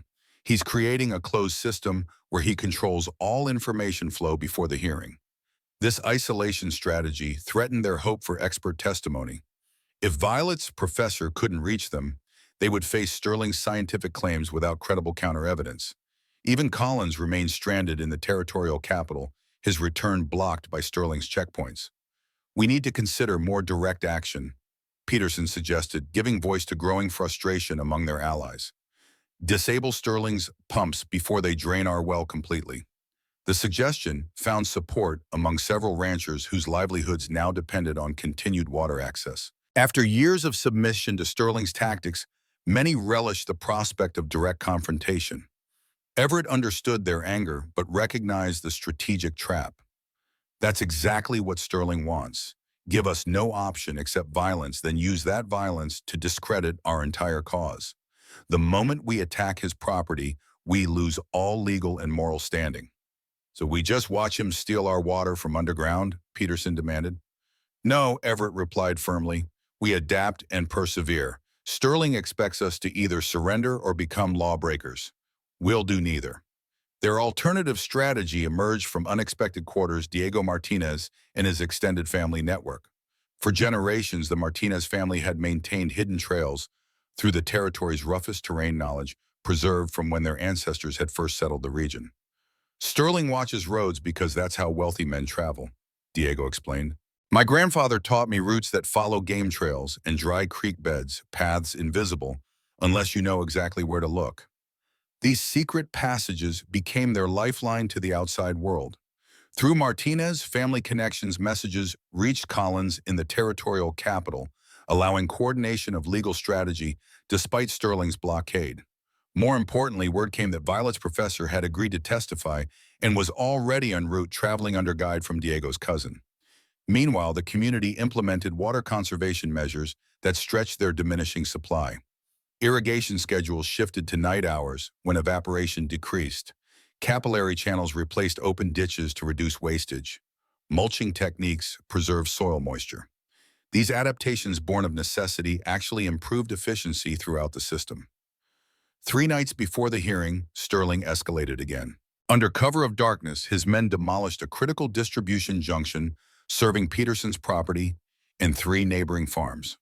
The sabotage was carefully calculated, damaging infrastructure on public land rather than private property, making it legally ambiguous whether repairs would violate the quarantine order. The affected farmers arrived at dawn faces grim with the prospect of returning to drought conditions, just as their revitalized crops reached critical growth stages. Without water, weeks of progress would reverse in days under the territory's harsh sun. Everett surveyed the damage, recognizing Sterling's strategy of incrementally isolating community members from the water source. He's picking us off one by one, forcing difficult choices. The choice seemed impossible: respect the quarantine order and abandon these farmers to crop failure, or violate the order by implementing repairs that would give Sterling legal ammunition at the hearing. Jack studied the destroyed junction thoughtfully. The order prohibits transporting water across property lines, but says nothing about rainwater collection. A slow smile spread across his weathered face. And technically speaking, an artesian well brings underground rainwater to the surface. This semantic distinction provided their solution. Rather than repairing the distribution pipes directly, they constructed a series of collection basins that captured water from the undamaged main channel. From these basins, the farmers could collect water without technically connecting to the prohibited distribution system. It was a legal fiction that might not withstand serious scrutiny, but created plausible compliance with the letter of the quarantine order. Sterling's response came swiftly: an amended quarantine order specifically prohibiting collection, storage, or transfer of any water originating from suspicious sources. The increasingly specific restrictions revealed his frustration with their adaptability, each new constraint requiring more elaborate legal language as they found ways to work within previous limitations. 2 days before the hearing, with pressure readings showing steady decline as Sterling's pumps continued operating, Diego returned with momentous news. Violet's professor had arrived safely in the territory currently hidden at a Martinez family cabin in the high country. Professor Adam Whitman of Cornell University proved worth the extraordinary effort to bring him. A distinguished agricultural scientist with government consulting experience, he set to work immediately examining water samples, soil composition, and crop development with methodical precision. "Extraordinary mineral composition," he murmured, analyzing samples in a makeshift laboratory established in Jack's study. "Particularly the trace elements, selenium, zinc, magnesium ratios. I've never seen a natural combination." He looked up from his microscope, eyes bright with scientific excitement. "This isn't just water, Mr. Kane. It's a perfectly balanced nutrient solution specifically adapted to this region's soil deficiencies." His preliminary findings confirmed what they had observed empirically.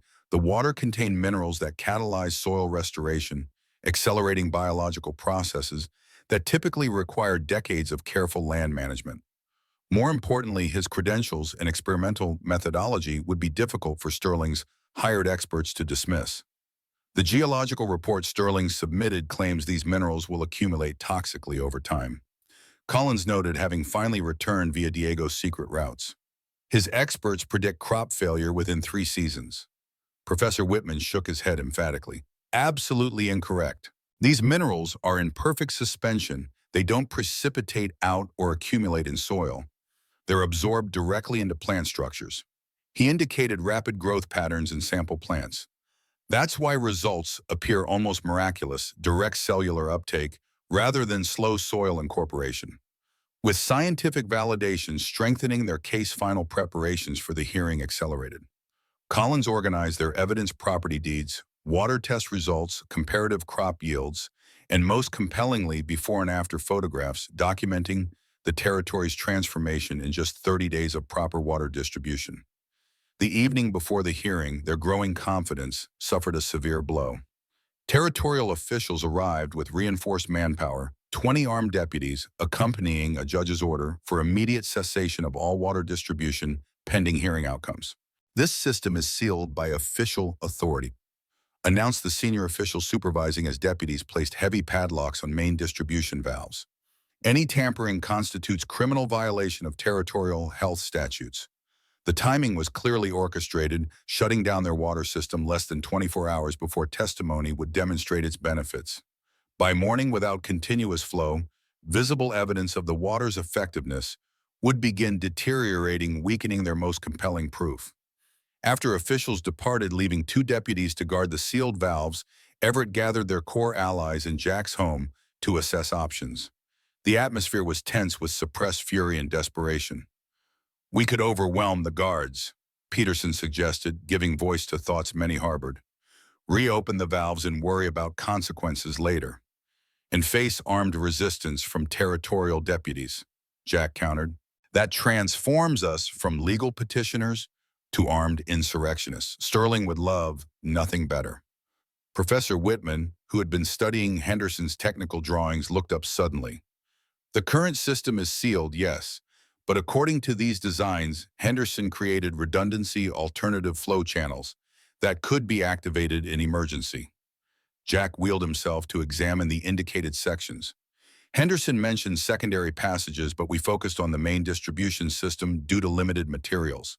He traced pathways on the diagram. "These would require accessing control points inside the original barn structure, areas we haven't fully excavated." Through the night, a small team worked carefully inside the barn, removing layers of packed soil and debris that had accumulated over decades. By dawn, they had uncovered Henderson's contingency system, a secondary distribution manifold connected directly to the artesian pressure chamber, bypassing the official valves that territorial deputies had sealed. "Ingenious redundant engineering," Professor Whitman remarked, examining the alternative system. "Henderson built this to withstand deliberate sabotage." The question remained whether activating this system would violate the judge's order. Collins studied the specific language carefully. "The order seals the currently operating water distribution system by name and description," he noted. "This secondary system isn't mentioned because officials don't know it exists. Technically, activating it doesn't violate the specific prohibition." It was another legal hair-splitting, but given Sterling's manipulation of territorial authority, such distinctions had become their primary defense. With careful adjustments to pressure and flow rates, they activated Henderson's secondary system just enough to maintain critical moisture to showcase properties without creating obvious evidence of circumvention. The morning of the hearing dawned clear and hot, perfect conditions for demonstrating the contrast between irrigated and non-irrigated land. The town's largest building, normally used for community dances and meetings, had been converted to a makeshift courtroom. By mid-morning, it overflowed with spectators, requiring open windows and doors to accommodate those who couldn't fit inside. Judge Wilson presided with the uncomfortable expression of a man caught between powerful interests and public scrutiny. The hearing's high profile had attracted attention beyond local concerns.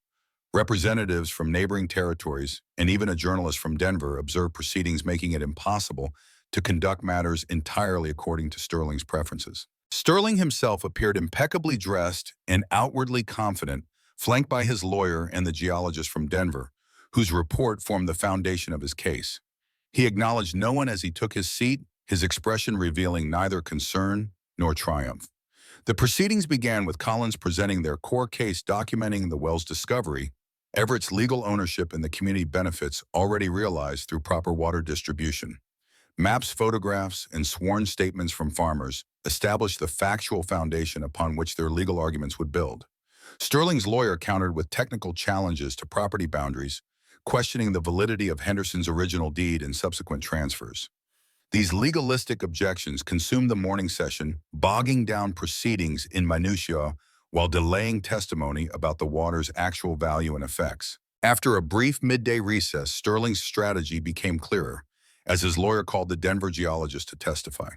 Dr. Lawrence Simmons presented impressively credentialed analysis suggesting the water contained concerning levels of minerals that scientific literature associates with long-term soil degradation and potential livestock health issues. While initial growth acceleration appears beneficial, Simmons testified, "Our models predict catastrophic crop failure within 3 growing seasons as mineral buildup reaches toxic thresholds. He presented complex charts and chemical analyses that, while impressively scientific in appearance, contained conclusions impossible for non-experts to evaluate critically. Sterling's lawyer emphasized these warnings with theatrical concern. Given such serious scientific reservations, territorial authorities have responsibility to maintain the current restriction on distribution until years of controlled studies can establish safety parameters. The implied delay would effectively grant Sterling his objective control of water resources for the foreseeable future while the territory remained in artificial drought conditions. Several audience members shifted uncomfortably, the technical testimony creating doubt about the water they had personally observed transforming their land. When Professor Whitman took the stand, Sterling's lawyer immediately challenged his qualifications, questioning why a Cornell professor would involve himself in a remote territorial dispute. The undercurrent was clear, suggesting improper influence or compensation for his testimony. Whitman responded with dignity born of academic confidence. "I'm here because my former student, Miss McCall, alerted me to a water source with mineral composition that, if verified, represents a significant scientific discovery worthy of documentation." He smiled slightly. Academic curiosity requires no compensation beyond the advancement of knowledge. His subsequent testimony systematically dismantled Simmons's claims, identifying methodological flaws and contradictions within the Denver geologist's analysis. Where Simmons had presented theoretical models, Whitman offered direct experimental evidence conducted on-site with the actual water and soil in question. The mineral composition achieves perfect suspension through natural electrochemical properties. Whitman explained, displaying microscope projections that even laypeople could interpret. Rather than accumulating toxically, these elements are directly incorporated into plant cellular structures, then naturally recycled through organic decomposition.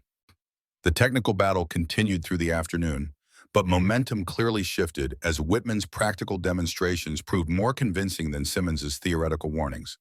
When Sterling's lawyer attempted to discredit the professor by questioning his limited time studying the specific water source, Whitman countered effectively. "Science doesn't require extended duration to identify factual errors," he noted. "Dr. Simmons claims these minerals precipitate out of solution under standard conditions. I can demonstrate the falsity of that claim in approximately 30 seconds. He proceeded to do exactly that using simple equipment to show the water's stability, a demonstration that visibly undermines Sterling's expert's credibility. As scientific testimony concluded, Judge Wilson called for community impact statements, an unexpected procedural decision that Sterling's lawyer immediately protested. The judge overruled the objection, citing territorial statutes requiring consideration of public interest in natural resource disputes. What followed transformed the hearing from legal proceeding to community testimony. Ranchers described lands returning to productivity after years of artificial drought. Parents detailed improved health in children drinking mineral-rich water instead of alkali-contaminated well water. Teachers noted improved attendance as families stabilized with renewed agricultural prospects. Most powerfully, Diego Martinez spoke of generations of territorial history before Sterling's arrival, how communal water management had sustained diverse communities until monopolization concentrated resources under single control. "My grandfather taught me that water belongs to no man," Diego testified. "We are merely its temporary stewards with responsibility to ensure all who need it receive their fair portion." Sterling's facade of confidence cracked visibly during these testimonies. The public nature of the hearing had prevented his usual methods of individual intimidation, forcing confrontation with the collective impact of his water manipulation. The final testimony came from an unexpected source, Sarah Henderson, who had traveled openly to the hearing despite personal risk. Her account of Sterling's systematic campaign against her family crystallized the pattern that had oppressed the territory for years. "When my husband discovered the artesian well, his first thought was how it could benefit everyone," she recounted. "Sterling's first thought was how to control it exclusively. That fundamental difference in perspective, seeing water as community birthright versus private commodity, defines this entire dispute." As testimony concluded, Judge Wilson appeared troubled by revelations beyond the narrow property dispute he had expected to adjudicate. Sterling's manipulation of territorial authority, particularly the suspicious quarantine orders, raised questions about procedural integrity that couldn't be easily dismissed. Given the complexity of testimony and serious questions regarding regulatory process, the judge announced, "I will reserve final ruling pending comprehensive review of all evidence. However, certain preliminary findings are appropriate." The courtroom stilled as he continued. First, the emergency quarantine order is suspended immediately, having been implemented without sufficient scientific justification. This declaration alone constituted significant victory, removing legal obstacles to water distribution regardless of final ownership determination. Second, Mr. Maddox's pumping operations on northern properties must cease pending environmental impact assessment as they potentially threaten the aquifer sustaining this entire region. Sterling's lawyer began to object, but Wilson continued firmly. Third, and most importantly, this case has revealed the territory's critical need for comprehensive water rights legislation that balances private ownership with public interest. He looked directly at Sterling. No individual, regardless of acreage owned or influence wielded, can claim exclusive control over resources essential to community survival. While not the complete victory they had hoped for, these preliminary rulings effectively neutralized Sterling's immediate threats to the well and distribution system. More importantly, they established judicial precedent recognizing water as community resource rather than private property, a fundamental shift in territorial legal perspective. 3 weeks later, Judge Wilson delivered his comprehensive final ruling, a 70-page document that would reshape water rights throughout the territory. The decision affirmed Everett's legal ownership of the barn and well property based on clear title lineage from Henderson through Widow Carson. More significantly, it established the revolutionary concept of stewardship rights, distinct from absolute ownership when concerning essential resources. Water flowing beneath multiple properties cannot be claimed exclusively by any single landowner, Wilson wrote in his landmark decision. Rather, rights to access and utilize such water must be allocated proportionally with priority given to sustainable usage that benefits the broader community. The ruling created legal framework for the Water Council they had already established, granting it official authority to oversee fair distribution while limiting any individual's ability to divert or restrict flow for private advantage. Sterling's claim to exclusive water rights was permanently invalidated, though he retained regulated access proportional to his legitimate acreage. Perhaps most consequential was the ruling's final section addressing Sterling's manipulation of territorial authorities. Wilson ordered a formal investigation into the fraudulent quarantine orders, improper influence over officials, and potential perjury by Sterling's expert witnesses.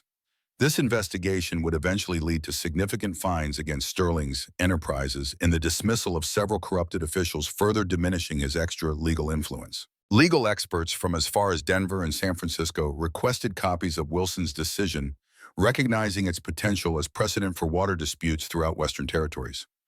What had begun as local conflict over a single well had catalyzed jurisprudence that would protect communities against resource monopolization across expanding frontier settlements. Collins explained the ruling's significance as they reviewed the document at Jack's home. "This doesn't just secure your well," he told Everett. "It establishes that natural resources fundamental to survival cannot be absolutely owned or controlled, regardless of who holds the deed. That principle will echo far beyond this territory." For the community, the ruling provided something equally valuable: certainty. The water system they depended upon now existed within recognized legal framework that couldn't be undermined through Sterling's influence or financial pressure. Their right to equitable water access was secured not just for immediate needs, but for generations to come. As the hearing adjourned, the crowd's reaction told the true story. Where Sterling exited quickly with his lawyers visibly displeased, Everett found himself surrounded by community members expressing gratitude and renewed commitment to protecting their shared water system. Jack watched this interaction with satisfaction. "Sterling doesn't understand what he created," he observed to Thomas. "By forcing everyone to fight for water, he taught them how to fight for everything else too. Community, once broken by fear, is now united by common purpose." In the days following the hearing, transformation accelerated. With quarantine restrictions lifted and Sterling's pumps deactivated, the well's pressure returned to full capacity. Distribution channels extended to previously unserved properties, creating visible corridors of green that contrasted dramatically with still parched sections of the territory. Most significantly, the community began implementing Henderson's original vision, not just distributing water, but establishing democratic governance of the resource. A council formed with representatives from large and small properties alike, creating allocation formulas that ensured equitable access regardless of acreage or wealth. Sterling remained dangerous. His wealth and connections undiminished his resentment, likely intensified by public humiliation. Yet his most potent weapon, the community's fear and division, had been neutralized by their unified stand. Individual ranchers who once trembled at his displeasure now participated openly in water council meetings, their former isolation replaced by mutual support. 1 month after the hearing, as the territory's landscape showed undeniable revival, Everett stood with Violet at the edge of a field that had been dust just weeks earlier. Now it grew wheat without planting, volunteer crop from dormant seeds finally given chance to flourish. Henderson would be proud, Violet said, watching children from her rebuilt school examine plant specimens as part of their practical science education, not just of the well, but of what it's creating beyond water itself. Everett nodded, understanding her meaning. The flowing water had nourished more than soil. It had irrigated community bonds long parched by artificial scarcity and deliberate division. Like the volunteer wheat emerging from seemingly dead ground, cooperation and trust had germinated from dormant seeds of connection that merely needed proper conditions to grow. The barn that had cost him his last 50 cents now stood transformed, its exterior restored to sound condition, its interior housing both the precious well and a community gathering space where decisions affecting everyone were made collectively rather than imposed by wealth or power. Jack had established a surveyor's office in one section, training young apprentices in the knowledge Everett's grandfather had passed down. Thomas maintained meticulous water allocation records that would eventually become the territory's first formal water rights documentation. Diego coordinated a rotating maintenance crew that ensured distribution channels remained functional for all users. Sterling's empire hadn't collapsed entirely. His wealth and political connections ensured continued influence. But his absolute control had been broken, replaced by emerging systems of shared governance that valued sustainability over exploitation, cooperation over domination. The months following the hearing brought new challenges as Sterling deployed subtler tactics to reassert control. His banks suddenly raised interest rates on loans to farmers utilizing the community water system. Land assessors, influenced by his connections, inflated property taxes on parcels, showing improved productivity. Merchants with ties to Sterling's enterprises began charging premium prices for goods sold to families who had testified against him. Each obstacle required collective response. When the bank targeted individual farmers, the community established a cooperative lending program using pooled resources to refinance predatory loans. When taxes rose, Jack organized systematic appeals, supported by Professor Whitman's documented evidence that improved crop yields resulted from water quality, not increased land value. When merchants price gouged, Thomas expanded his store's inventory, and Diego established direct supply routes to neighboring territories, breaking Sterling's commercial monopoly. Sterling's most dangerous countermove came through political channels. Using his territorial connections, he lobbied for legislation requiring expensive licensing for non-standard water distribution systems, regulations specifically crafted to make their community network financially unsustainable. Collins, anticipating such maneuvers, had already built relationships with reform-minded territorial representatives who recognized the broader implications of water monopolization. The resulting legislative battle stretched through winter, culminating in comprehensive water rights legislation that protected community systems while imposing strict oversight on private water control. Throughout these confrontations, the community's shared success provided resilience that individual resistance never could. Families who once competed for scarce resources now coordinated seasonal plantings, shared equipment, and exchanged knowledge. Children raised with fear of scarcity grew into awareness of abundance through proper stewardship. The water flowing through their interconnected lands became physical manifestation of their interdependence, visible reminder that prosperity came through cooperation rather than competition. By spring, Sterling's influence had receded to his immediate holdings. His ability to manipulate others diminished as their dependence on his water control ended. Though he remained wealthy and connected, his power now existed within a community structure rather than above it, subject to the same regulations and limitations as others, rather than exempted through privilege and fear. As autumn approached, bringing cooler temperatures and natural rainfall to supplement the well's distribution, Everett reflected on his grandfather's wisdom. Samuel Cain had taught him that water reveals truth by its nature, flowing around obstacles rather than confronting them directly, gradually reshaping landscapes through persistence rather than force nourishing what deserves to thrive while carrying away what doesn't belong. 1 year later, the territory had become unrecognizable, not just physically through renewed agriculture and expanding settlement, but socially through collaborative institutions that replaced Sterling's monopolistic control. The Water Council had evolved into a territorial improvement committee, addressing issues beyond irrigation road maintenance, school funding, healthcare access, and fair market practices. On the anniversary of the well's discovery, the community gathered to commemorate their journey. The original barn had been fully restored, its exterior, now matching the sound structure that had always existed beneath superficial damage. Above its main entrance, a simple plaque carried words from Henderson's journal, "Water gives life. Share it wisely." As Everett surveyed the gathered families, children playing near the distribution channels, former adversaries engaged in friendly conversation, new settlers being welcomed into established community, he felt his grandfather's presence stronger than ever. Samuel Cain had taught him to read the land's hidden language, not for personal gain, but to help communities thrive in even the harshest conditions. Violet joined him, their relationship having deepened through shared purpose and mutual respect. The school she had rebuilt now served 3 times its original student population, combining traditional education with practical knowledge about sustainable land management. "Your grandfather would be proud," she said, echoing his thoughts. "You didn't just find water. You helped create something that will outlast all of us." Everett watched a group of children gathered around Jack, who was demonstrating surveying techniques from his wheelchair, his knowledge finding new purpose in the next generation. Nearby, Thomas shared stories of the territory's early days with recent arrivals, ensuring history-informed future development. The water continued to flow, finding its natural path across land that had thirsted for too long.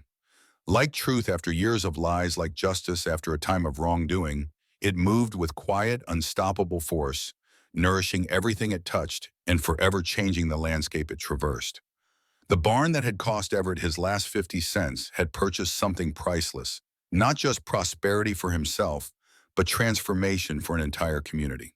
In recognizing value where others saw only worthlessness, he had initiated a flowing current of change that would continue long after all present were gone, sustaining generations who would never know how close their homeland had come to permanent drought. Perhaps that was the greatest legacy of all, not monuments or recognition, but the quiet continuation of life made possible by one person's willingness to stand against power with nothing but conviction and the courage to act on what they knew to be true.